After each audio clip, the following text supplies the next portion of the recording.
Et what's up YouTube, j'espère que vous allez bien.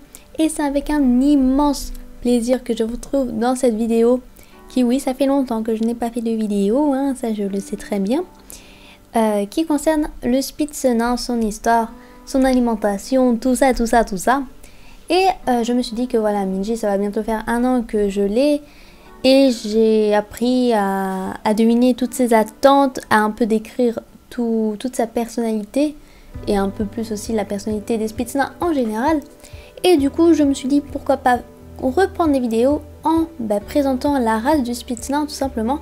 Comme ça, si jamais vous êtes intéressé par cette race, et vous en apprendrez davantage sur ce petit animal qui est le Spitzenin.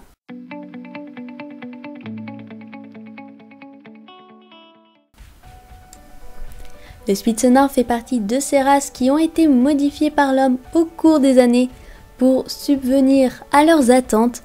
Donc le Spitzenin est le descendant en quelque sorte du Spitz allemand et il apparaît en France dans les années 1880 au retour de la reine Victoria où elle ramène un Spitzenin venu d'Italie.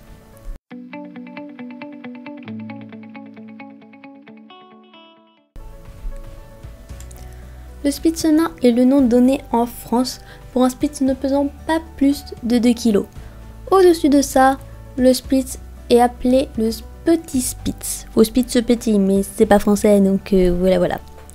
Tandis qu'aux USA, le nom qui lui est donné est le Poméranien. C'est pour ça qu'il y a beaucoup d'anglais et d'américains en fait qui utilisent ce terme-là. Et lorsque vous voulez voir beaucoup de vidéos, il n'est pas rare de marquer Poméranian au lieu de Spitzenin, parce que sinon vous allez tomber que sur des vidéos françaises, et donc pas beaucoup. Par contre, le Poméranien et le Spitzenin ont 2 formes de tête différentes. Le Poméranien a une tête plus grosse, les traits moins fins que le Spitzenin, et le Poméranien peut dépasser les 2 kg, c'est-à-dire il n'y a pas de différence entre Spitzenin et Spitz petit aux USA. Vous achetez un Poméranien, et vous pourrez tomber soit sur un Spitz en guillemets petit, ou un Spitz, non, c'est voilà.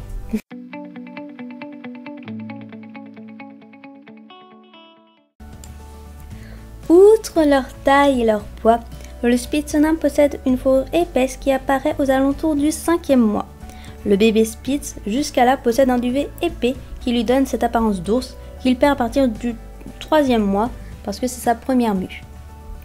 Malgré son pelage épais, il n'est pas nécessaire de lui brosser les poils tous les jours ou de lui donner des bains. Il n'est pas nécessaire non plus de lui tondre le pelage en été puisque ce dernier le protège de la chaleur et du froid. Pour ma part, Minji n'est quasiment jamais brossé et n'a jamais pris de douche et pourtant elle a le poil doux et soyeux et sent bon. Attention cependant, un chiot de couleur foncée peut éclaircir au fil des mois et un chiot clair peut également noircir. Les marquages autour des yeux ou à d'autres endroits sur le corps peuvent disparaître ou s'atténuer.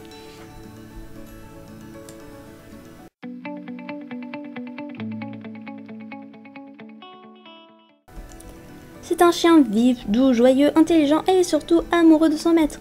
Il s'entend également avec tous les autres animaux qu'il considérera comme sa meute, chat, poule, lapin, etc. Il a besoin également de se dégourdir les pattes et malgré sa petite taille, le Spitz court très vite. Il ne connaît également pas ses limites.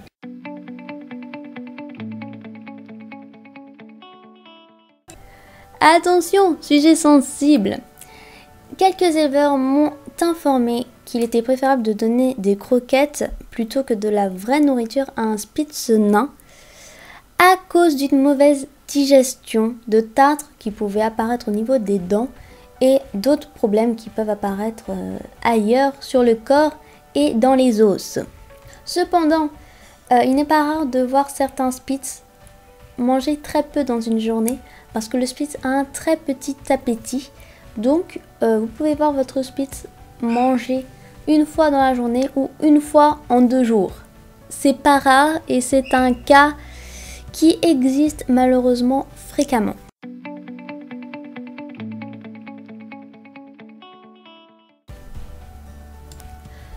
Comme tout petit chien, le Spitzenin peut vivre entre 10 et 15 ans, mais il n'est pas rare de voir certains Spitz dépasser ces âges et donc de vivre bien plus longtemps. Je vous souhaite donc une très bonne journée et on se retrouve très bientôt dans une prochaine vidéo. Salut les gens!